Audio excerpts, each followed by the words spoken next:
Hello po mga bro, mga sis. I-share ko lang po sa inyo yung isa po sa iniingatan kong mutya po ng kulog yan. Tingnan nyo po, oh. Magnetic po yan siya, oh. Tingnan nyo. Ayan. Dumidikit po ang magnetic. Mutya ng kulog. Ayan. Maganda po ito. Pamproteksyon at pandepensa. Ayan. Share ko lang po sa inyo. Matagal mo na itong alaga. Matagal ko na po itong iniingatan o inaalagaan.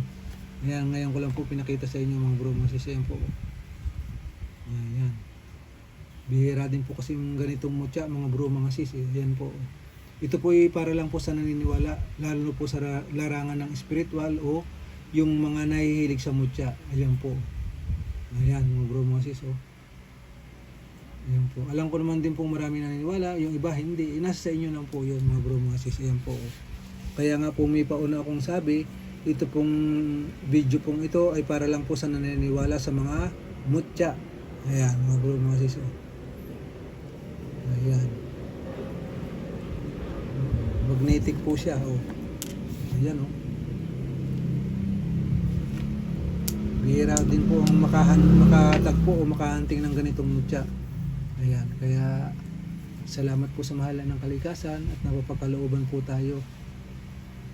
Ayan. Mutya ng kulog.